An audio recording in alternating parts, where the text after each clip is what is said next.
up tonight on VCU Insight. I think millennials right now are getting screwed.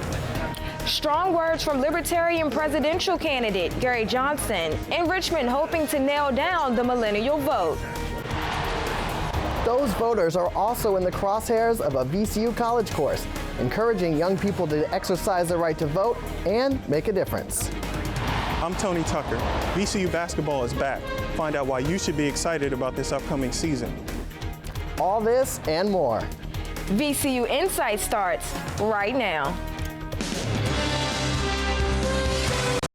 From the Richard T. Robertson School of Media and Culture at Virginia Commonwealth University, named Best Student Newscast in the Mid-Atlantic, this is VCU Insight. Good evening and welcome to VCU Insight. I'm Austin Moore. And I'm Yvonne Hewlett. Thanks for joining us.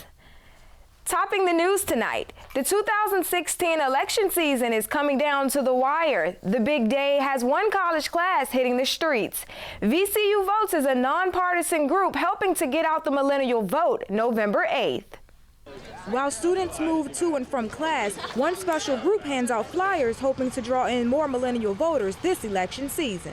VCU Votes is no ordinary class. While table campaigning, they also use mainstream social media outlets to spread the importance of voting to students. Student Lily Asori says the 2008 election ultimately led the way. Obama really kicked off the whole use of social media in campaigns when he started tweeting, and ever since then it's obviously become a lot bigger. I think a big part of millennials being more active and being more involved in this election process is because our candidates are very active on social media. VCU Votes also encourages students to vote by promoting the university's transportation services. Professor Marcus Mesner encourages shuttle usage. So VCU always has a shuttle that drives a circle around all of the polling places. It usually starts at the library, and students can just jump on, go to the polling place, and take the next shuttle and come back. VCU student Ann Gallo says it especially helps most first-year students without cars. That's pretty sweet, honestly, because I wonder a lot about the freshmen. Mesner is hopeful that VCU Votes will help increase millennial voting participation this election. VCU Votes also encourages students to follow their social media accounts for campaign updates. The Liberty Express tour rolled through Virginia recently as presidential candidate Gary Johnson rallied in Richmond, hoping to attract millennial votes. Long lines formed outside the Hippodrome Theater to hear Johnson pitch himself as an alternative to Hillary Clinton and Donald Trump. The outspoken third-party candidate spoke on issues like health care equality for young people. To say that you're not going to do anything about Medicaid, Medicare, or Social Security is basically saying, screw the young people, we'll take it. He is a politician who is unlike any other politician. He's not out for himself. I feel like he honestly believes in his philosophies and that he is there to serve the people. According to recent polling by Christopher Newport University, Johnson gets about 15% support among millennials. In an unprecedented move, the usually conservative Richmond Times-Dispatch endorsed Johnson as a presidential candidate. The presidential election isn't the only one to watch. The Richmond mayor's race is heating up as Joe Morrissey maintains his lead. But according to the Richmond Times-Dispatch, a poll shows 40% of Richmond voters are still undecided. Tiffany Hill has more. People were coming from left and right to be at the Richmond Mayoral Debate. Each candidate had many supporters with signs and slogans hoping to sway other voters as they entered. Here at the Altria Theater, candidates got to express their stances on certain issues. The 4 top priorities NBC 12 found in a recent poll are business, crime, schools, and public service. The debate focused on these 4 points as the moderators took questions from audience members. We have 43 schools, only 13 are fully accredited. More schools have mold and mildew than don't. 40% of the children of this city live on the poverty line. And Mr. Morrissey was on the education committee and brought no dollars back. That's not leadership. The debate also focused on controversies such as LeVar Stoney's slash tire incident. When the authorities asked for more information, I cooperated. Michelle Mosby's bankruptcy. Since bankruptcy, I have become a city council member and been able to deliberate a $700 million budget.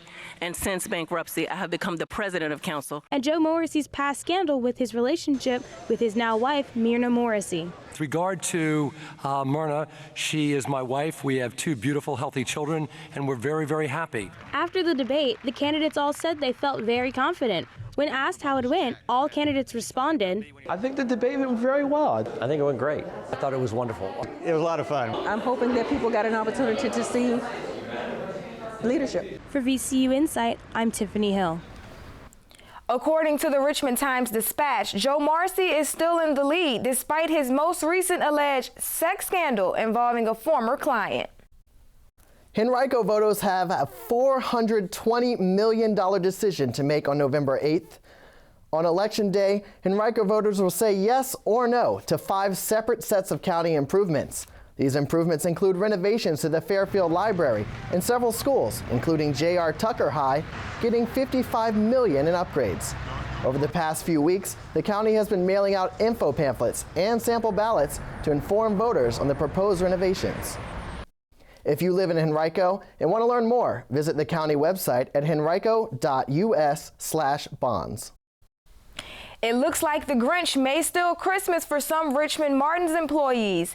3 more stores in the area are being bought out by grocery store giant Publix. The locations on Staples Mill Road, John Rolfe Parkway, and South Laburnum Avenue will be closing sometime after November 28th, according to a statement from Martin's public relations manager.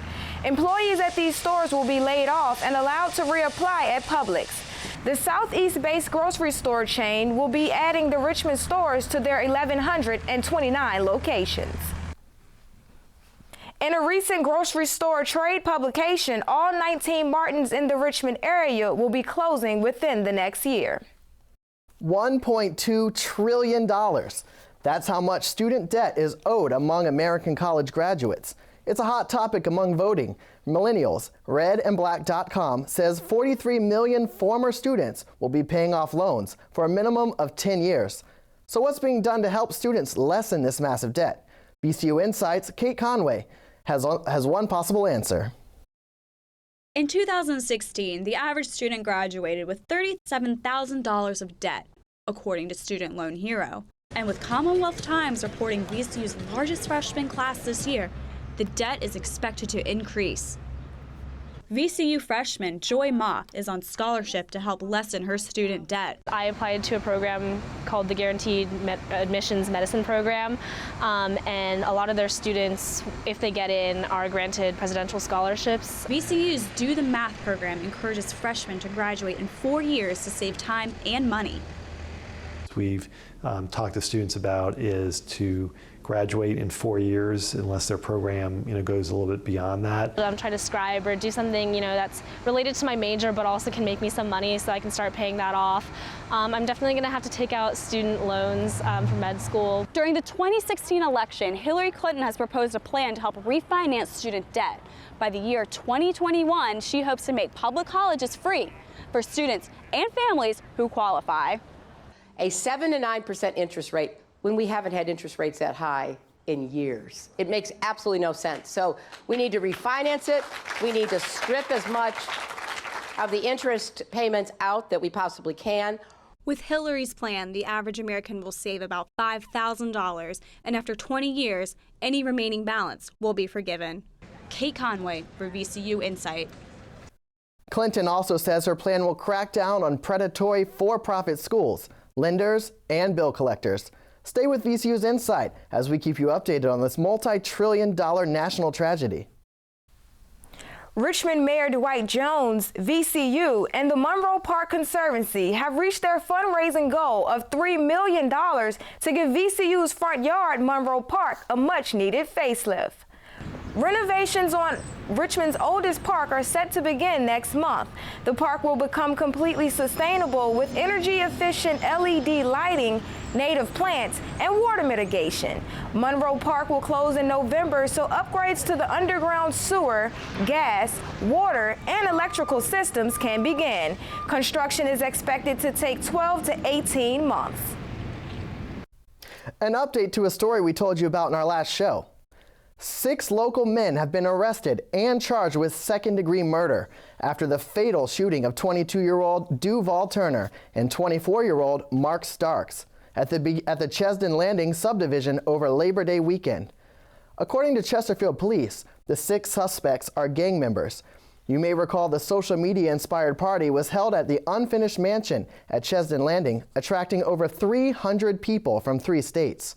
Police say the investigation is still ongoing. Anyone with information should contact Crime Solvers at 804-748-0660. Coming up on VCU Insight, from River City to the #1 specialty beer city. Find out why Richmond is among the top cities with craft breweries. And Carytown became a ghost town on Sunday when the living dead took to the streets. We'll tell you why next. We've never been very good at sitting still. Maybe that's why we built our campus in the middle of a city. Why we put our classrooms on riverbanks, in Fortune 500 companies, even on stage. At Virginia Commonwealth University, learning happens everywhere. What matters most is how you make it real. October is Domestic Violence Awareness Month, and according to the National Coalition Against Domestic Violence, 1 in 3 women and 1 in 4 men have or will experience physical abuse from their intimate partner within their lifetime. VCU Insights' Bethany Bridges joined us with a special guest to talk about the impact domestic violence has on both men and women. Bethany? Thanks, Austin. I'm here with Rachel Solomon, the Development Coordinator and Communication Coordinator from YWCA here in Richmond. Thanks for being here, Rachel. Thanks for having me. Okay, so I want to start off with saying, how common is it for college-age students to experience domestic violence? So we understand at YWCA Richmond that all survivors make the choice to report differently, whether or not they've experienced domestic violence. However, the national demographic for who reports domestic violence and intimate partner violence most are women between the ages of 18 and 24. And we understand too that domestic and intimate partner violence, as well as sexual violence, highly impacts college students. Whether or not they may report it, we're unsure. We estimate that only about 50% of cases are actually reported. All right. Well, so for people that are friends with these or family members of them, what are some of the warning signs that they can look out for that their friend is experiencing domestic violence in their relationship? So we understand that domestic violence isn't just physical. So while bruises, scars, things of that nature might be a warning sign, there can be other warning signs of domestic violence as well. So we understand that perpetrators of domestic violence can be abusive psychologically, emotionally. So some of those warning signs could look like substance abuse, social withdrawal, things of that nature that might indicate a domestic abuse situation that's not purely physical. All right. So why exactly do the abused stay with their abuser, or once they leave and report them, come back to them? So there can be a lot of reasons why a survivor will return to their abuser or stay with their abuser. Some of it is cultural reasons. So in some religious communities or other communities, there's a huge stigma around reporting domestic violence or leaving a partner. Divorce can also be stigmatized in those situations. There are also a lot of factors psychologically or emotionally. So, you know, even though abuse is being perpetrated, the survivor could still love their abuser. There could also be financial abuse occurring, so the survivor is not financially independent. So, you know, they may need that fiscal support, which is why they could return home. And there can be other factors like pets, children, legal documents, things of that nature where, they may think at the moment reporting or leaving home is the best option and then realize, a lot of their life is back at their home, so they may need to return. Okay, and what are some options for victims of domestic violence seeking help?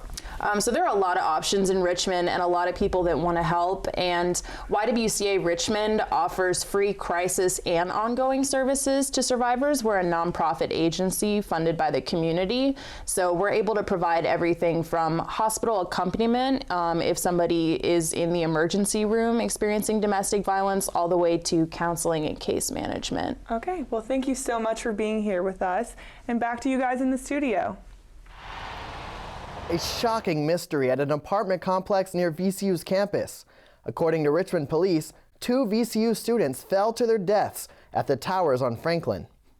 Jordan Bowman, a VCU freshman, fell from her 13th floor apartment window around 3 a.m. on September 10th. 5 weeks later, Emma Pascal, also a VCU freshman, fell from her penthouse window on the 17th floor. Police say that no foul play is suspected at this time. Free physical therapy is now available for Richmond's uninsured. The CARES Clinic at VCU recently opened its doors to the public. The clinic is a student-run facility that helps patients reduce pain and improve mobility. The free clinic also serves as a learning tool for students. From River City to Craft Brewery City, Richmond is now ranked #1 in the nation for craft breweries. 150 U.S. cities were surveyed by consumer finance website Wallet Hub. Richmond currently has 11 breweries with the city limits, and a 12th is expected to open in Scott's Addition this fall. Richmond also came in 3rd per capita for grocery stores and 6th for restaurants. This medical student from Herndon is on Jeopardy! Still to come. Who is Siddharth Hariharan? That's me. VCU Insights' Michelle Deng sits down with the 2-day Jeopardy champion to find out how he got onto the hit show. And an Ashland dog kennel gets a big boost from TV's Animal Planet. We'll tell you what they did.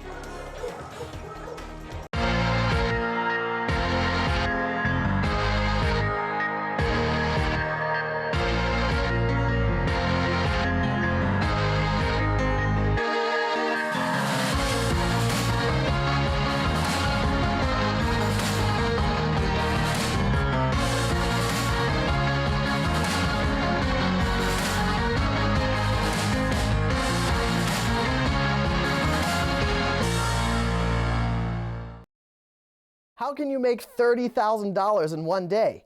One VCU medical student did just that. VCU Insights' Michelle Deng has the lucky Jeopardy contestant who scored big on the hit TV show. Michelle? Thank you, Austin. I'm here with Siddharth Hariharan to talk with him about his experience and maybe even challenges on Jeopardy. But first, let's take a look at his appearance on Jeopardy. Here's Jeopardy! Introducing today's contestants. A writer from Berkeley, California, Christine Schreck. A stock analyst from Tulsa, Oklahoma, Brandon Barnes. And our returning champion, a student from Herndon, Virginia, Siddharth Hariharan, whose one-day cash winnings total $21,601. How are you? Thank you for being here today. Thank you for having me. I'm doing well. So let's start from the beginning. When did you start watching Jeopardy? Oh boy, since I was a kid, yeah, my parents and I, they would just put it on and we would all watch it together. Yep, we saw the whole, Ken Jennings run and all of that, and that was definitely one of the big highlights of watching it. So when you first started watching it, did you have a goal to say, I want to be on this show? Oh, no. Yeah, I didn't even think it was going to happen.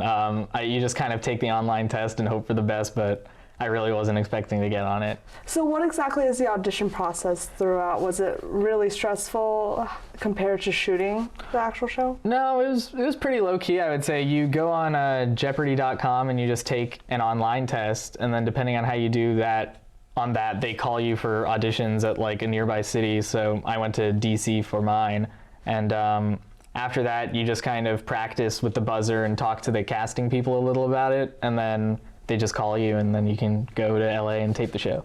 So did you go to any extremes or specific study methods or certain ways of playing the game?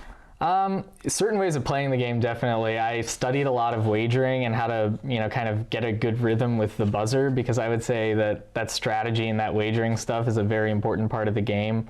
I actually got the call that I was going to be on Jeopardy right before taking a trip that was basically most of the time in between the call and the taping. So I didn't really have much of a time to study. The people I traveled with kind of quizzed me a little bit, and I would sort of look at a world map and kind of, study. Geography was one of my weak areas, so I would kind of just study a world map. But other than that, I would say all the preparation that I really did as far as knowledge came way before when I did Quiz Bowl. So did you have certain areas that you wished were more prevalent in the categories, especially since you're in med school now? Were there areas that you were like, oh, I really hope they ask about chemistry? Or Yeah, I'm really big into science, especially biology and physics. There was actually a fair bit about it, so I can't really complain, but there was, I can always use more science. I really like literature too, so that's one of my favorite topics. And do you still watch Jeopardy now? I don't really have a TV in my apartment, so whenever I go home and my parents have it on DVR or something taped, I'll watch it then. I guess I don't really watch it as much as I used to. And how has actually being on the show changed your perspective of watching it? Oh man, now I know there's so much that goes into it, and even when I see people, mess up or something kind of weird happens on the show, I can understand where it's coming from and, what was going on in their heads and stuff. Very briefly, can you talk about the process of shooting? Was it very stressful? What was the process? They work really hard to make you very comfortable. So you kind of drill and practice it a lot and sort of play on the board and sort of get a feel for the set. And then when you're actually playing, it just goes by so quickly. I don't think you really have time to be that stressed, except maybe during the breaks that they put in. But even then, there's already people swarming you and trying to give you tips and talk to you and stuff. So it's not too bad. All right. Thank you so much for being here today. Yeah, thank you very much. I've been talking with Siddharth Hariharan. Back to you, Austin. Smart guy. Thanks, Michelle. Richmond's Flying Squirrels baseball team could be getting a new home. The Squirrels and VCU are teaming up with the city of Richmond to build a stadium that will cost between $50 and $60 million. The Flying Squirrels and VCU will be the primary users of the new ballpark. According to the proposal, the stadium will be near the boulevard and resemble the BB&T ballpark in Charlotte, North Carolina, and Coca-Cola Park in Allentown, Pennsylvania. The facility will also host festivals, concerts, and other non-athletic events. The Squirrels will pay VCU a leasing fee of $1 million a year. No date has yet been announced for construction and completion of the facility. VCU basketball hosted their annual Black and Gold scrimmage, giving fans an early glimpse of what the VCU basketball team has to offer this season. Over 5,000 fans showed up at the Siegel Center recently for the annual preseason event. The Black and Gold games pits players on the men's basketball team against each other before the season starts on November 11th. Led by Jaquan Lewis and Ahmed Hamdi Mohammed, the Gold team defeat the Black team 68-58. The game was free, while the first 300 fans received an autograph from every member of the team. The wait is over as VCU men's basketball is back. The Rams tipped their season off November 11th against UNC Asheville. But before they take the court, VCU Insights' Tony Tucker is live at the Siegel Center with more. Tony? That's right, Yvonne. Coming off a 25-win season and a 6th straight NCAA tournament appearance, expectations are high for this year's VCU Rams. After a busy offseason that included a trip to Spain and a highly touted recruiting class, the Rams look to continue their success under second-year head coach Will Wade. Last season, VCU's season ended in the third round of the NCAA tournament against Oklahoma. For VCU fans, there are several marquee matchups to circle on your calendar for this season. During Thanksgiving, November 23rd through the 25th, the Rams will look to feast on the competition in the Bahamas at the Battle for Atlantis tournament, a tournament that features ranked teams and some of the major powerhouse schools in college basketball. The Rams will also be battling for the city of Richmond when they face off against their in-city rivals, University of Richmond, February 1st and 17th. The biggest challenge facing the Rams this season will be replacing last season's leading scorer, Melvin Johnson. Senior point guard Jaquan Lewis says replacing great players is part of the game. We just know great players come and go. You know, you just got to move forward and use what you have. You know what I'm saying? Build from where we left off. So we're not really going to sulk about it. We're just getting better. But in order for VCU to have a successful season, they will need production from their four incoming freshmen, Durante Jenkins, Samir Dowdy, Malik Crowfield, and Markel Frazier. Mo Ali Cox says he's been impressed by the work ethic of the freshmen. Sometimes they might be the first ones in the gym, or days off, they might be the ones getting in the gym before other people. So seeing the freshmen come in and already having that mentality about them just shows that they came here and they were just ready to get to work, because everybody wants to play when they come here. The Rams, who are the defending Atlantic 10 Conference champions, are picked by most media outlets to finish third in the conference this season. For VCU Insight, I'm Tony Tucker. Hit shows like The Walking Dead and iZombie have made zombies cooler than ever. It's no surprise Richmond's own Zombie Walk is back for another successful year. Sasha Jerome has more. A Richmond favorite took over Carytown this Halloween for the 12th annual Richmond Zombie Walk. The walk started in 2004 as a flash mob and has grown to be an event people look forward to every year. The pre-walk meetup took place at Bird Park, where participants took pictures and competed in a costume contest. Anthony Menyes and Josh Bishop, co-organizers of the event, have been with Zombie Walk since it began and are happy to see the event develop over the years. You know, seeing this turnout is phenomenal, and every year it just gets better and better. And then when we go to judge the costume contest, it's harder and harder every year because people put so much effort into it, and we truly appreciate that. After distributing Best Kid Costume, Group Costume, Couple Costume, and Zombie of the Year, the zombies took to the streets while hundreds of spectators enjoyed the show. The Zombie Walk, a family favorite, is still a new event to some people, like student Evelyn Argueta, who was pleasantly surprised to see the living dead roaming the streets.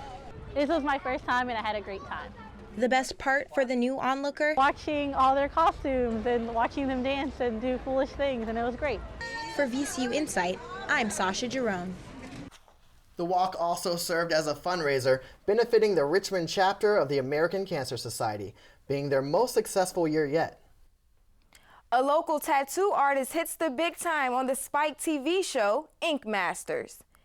Gary Morrill was featured because of his unique style called psychotrad, the infusion of psychedelic traditional pop art. However, it did not help him in the competition. He left the show in the first round. His co-workers tell us that they are extremely supportive and are excited to have him represent the Richmond tattoo scene. The Animal Planet's Pet Nation renovation stopped off at an Ashland dog kennel and gave it a much-needed facelift. Bark, a no-kill shelter, takes in over 300 dogs a year. After getting more votes than 5 other shelters across the country, the facility won over $100,000 from major show sponsors Ace Hardware and Delta Faucets. The TV show's donations updated the building with state-of-the-art equipment to help house the canines. That's all good news for the organization's founder, Bob Tillich, who says many dogs taken in by Bark were in line to be euthanized. And the animals that come here come from the shelters, public shelters, and they come here generally on their last days. So if they don't come here, the options for them are limited. Tillich says Bark is still looking for volunteers to help maintain the facility. To volunteer, just visit barkva.org. And that does it for this edition of VCU Insight. Make sure to check out our website at insight.vcu.edu. You can also follow us on Twitter, Instagram, and Facebook under VCU Insight. Contact us with any stories you'd like to see on our show. And if you would like to watch us, you can find us on YouTube at VCU Insight. Thanks for watching. I'm Yvonne Hewlett. And I'm Austin Moore. We'll see you next time.